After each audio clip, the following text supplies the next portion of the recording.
All right, this is video number 2. A couple of you guys requested a few things, so I'm going to include those in this video. Since you saw the truck last, I put a cowl hood on it the day before yesterday. I went to the Daytona turkey run and got a 2-inch Auto Metal Direct, I think it was, 2-inch cowl hood. So I got some fitting to do, but looks pretty good. Pop the hood here.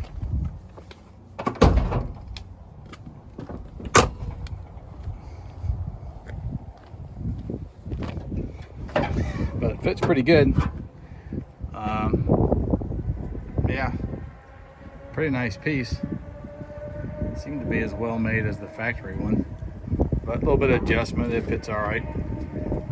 Since the first video, I told you guys I was going to replace the front steering gear with rack and pinion, but after doing some digging on the internet, I found that if you take these LS engines and reduce the pressure down to something, I guess they're around 1600 psi, and if you get some of these aftermarket pressure reducing kits, you can get it to work a little bit better with the factory steering gear from these 80s model stuff. So that power steering line that you see back here wraps around, goes back underneath the back of the power steering pump.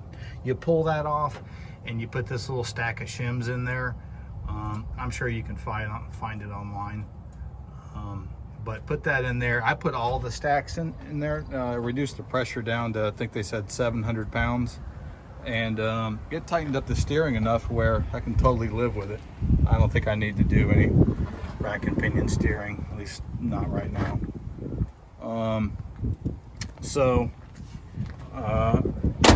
You guys also asked for a video of it running, so I'll do that here in a second, but I'll show you what I'm working on now.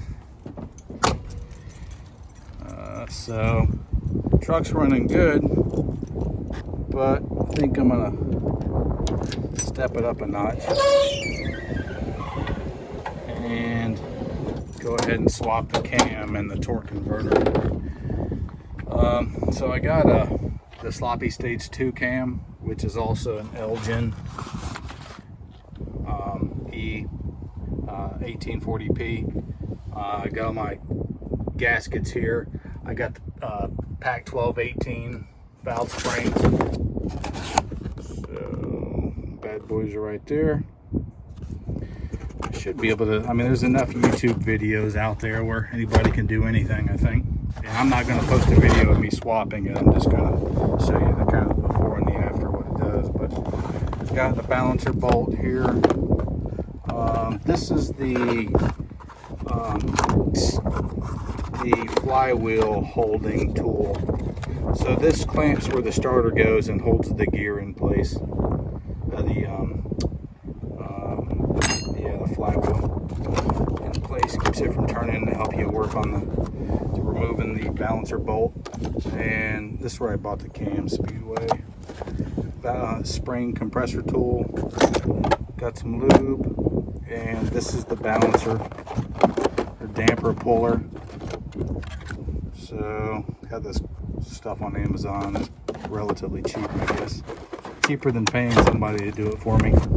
And this is the little hose piece that you threw into the spark plug hole and hook some air up to it, and it holds the valve closed, so you don't drop a valve down the cylinder and turn your job into a lot bigger job.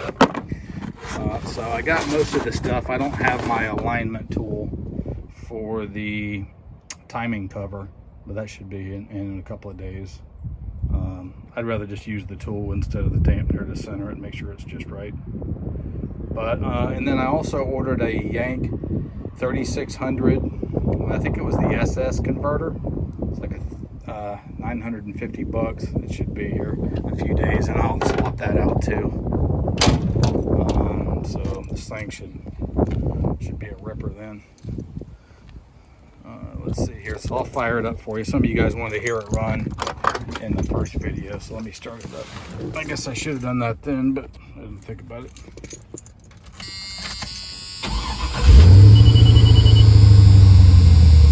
Those are my Dakota Digital gauges. I've got it hooked up. That's what's running those is the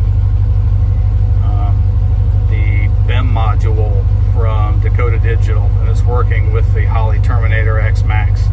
So a lot of the information is just pulled from that computer and displays it here, but it's not exactly plug and play, but it worked pretty good. All the gauges are working, so that's pretty cool. You can scroll through some of this. What have I got here? Oh, my service is due. I need to fix the gears. Got my voltage, the water temp, my 0 to 60, I guess. But that's what I got. But anyway, I'll put the camera back here so you can hear a couple of revs. It sounds pretty good. Let me see if I can prop it up here against something.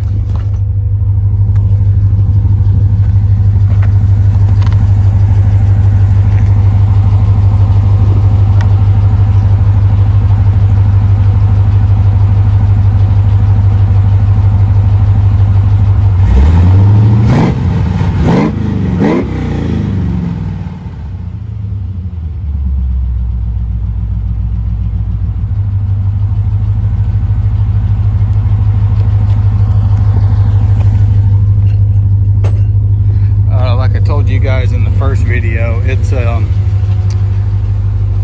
all 3-inch stainless exhaust with a H pipe in it, Flowmasters. What I put a couple of resonators in there too. So,